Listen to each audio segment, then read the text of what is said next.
Hello dear students, welcome back to your English period. So students, today we will do literature reader book and it's time to do chapter number 5. I hope you all have done your previous chapters. You all have understood them properly as well as you have completed your work in your English notebooks. Now students, in this book we will do chapter number 5, the miraculous picture first. Students, this chapter has two parts. Miraculous Picture 1 and Miraculous Picture 2nd, and it is written by Nathaniel Hawthorne. Students, he was an American poet, writer. So students, let's see what has been given in this story. So, one evening in times long ago, old Philemon and his old wife Baucis sat at their cottage door enjoying the calm and beautiful sunset.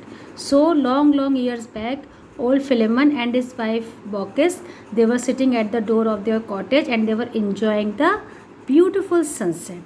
And they had already eaten their frugal supper. Frugal supper means economical supper, means जो dinner जिसमें बहुत ज़्यादा अच्छा खाना पीना ना होगा, एक नॉर्मल इकोनॉमिकल फूड हो, that is called frugal super.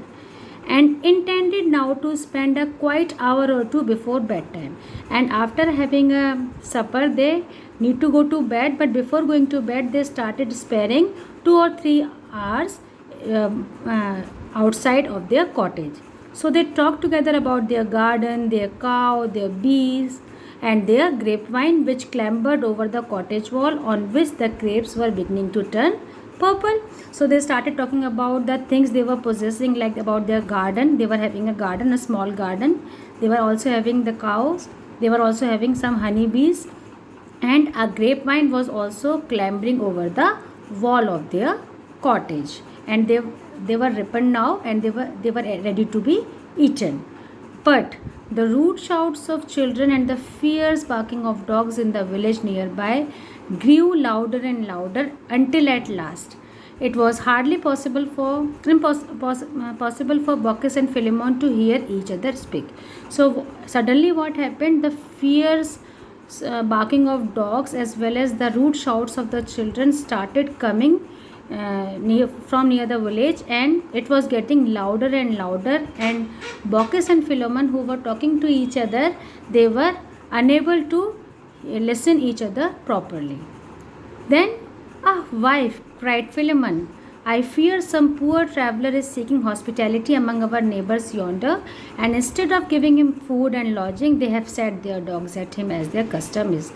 Then Philemon said, "My dear wife, I think that there might be some poor traveller passing towards that village, and the neighbors who were not supposed to be kind, and they were not showing any sort of hospitality to the poor people, they have started doing bad behavior with them."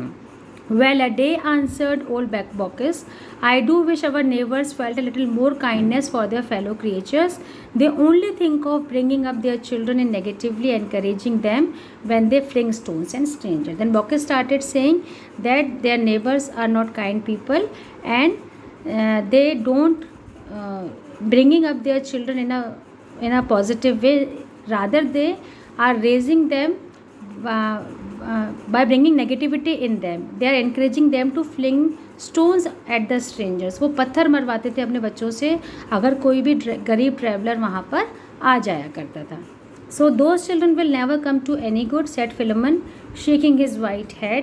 "To tell you the truth, wife, I should not wonder if some terrible thing were to happen to all the people of the village unless they mend their manners." So he started saying that while shaking his head, that these children are not for any good. They are going to be ruined completely, and if the behavior of the neighbors will remain like this, then they would have to face the music. But as for you and me, so long as Providence afford us to crust of bread, let us be ready to give half to any poor homeless stranger that may come along and need it." But Baucis and Philemon were completely opposite. They were not like their neighbors.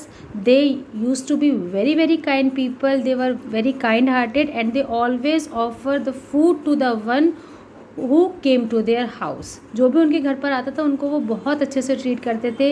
खुद खाना नहीं खा के they gave their food to those strangers. "That's right, husband," said Baucis. "So we will. These old folks, you must know, were quite poor and had to work pretty hard for a living. Old Philemon toiled diligently in his garden, and Baucis were always busy with their distaff for making a little butter and cheese with their cow's milk and going one thing and another about the cottage. So beta, their life was not easy. They had to do lot of hard work in order to survive. Philemon used to look after his garden, and Baucis would busy with her daily routine work, like she used to make butter and cheese from the cow milk that they were having, as well as she also had to take care of the cottage where they were living. And their food was seldom anything but bread, milk and vegetable. They had a very small portion of bread or milk and vegetable, means they were not very rich. Whatever they were having or available at their homes, they were happy with that. Sometimes they also took honey from the beehive. They also picked out the grapes from the grapevine which had ripened against the cottage wall. But they were the people who were kindest people in the world. They always, most of the time what they did, they went without their dinner. And what they used to do, they refuse a slice of their own brown loaf and a cup of new milk and a spoonful of honey, means whatever they were having available at their home. If any guest or any stranger came to their house, they would serve all their food to them, and they had to sleep without food many times. कितनी बार ऐसा हुआ था कि उन्हें कई रातें बिना खाना खाए गुजारी थी, और जो भी उनके घर में अवेलेबल होता था, अगर कोई गरीब ट्रैवलर आ जाता था या कोई भी आ जाता था, तो वो उसको हेल्प किया करते थे. That is why they are called the kindest people in the world by the writer. And they also used to believe that guests had a sort of holiness, and they ought therefore to treat them better and more bountifully than their own selves. और जैसे हम लोग कहते हैं ना, अतिथि देवो भव, भगवान जो मेहमान होते हैं वो भगवान का रूप होते हैं, isn't it? जो मतलब आपको लिए ये है कि जो भगवान के समान है, तो उनको उसी तरीके से ट्रीट करना चाहिए. तो हम लोग तो सिर्फ कहते हैं, but they use to believe in this principle. So students, I am going to end my video till here. I will continue the chapter in my previous video. Still, if you are facing any doubt, you can ask your doubt or clear your doubts during your online classes. See you all. Goodbye. Take a good care of yourself. Bye bye. Have a nice day.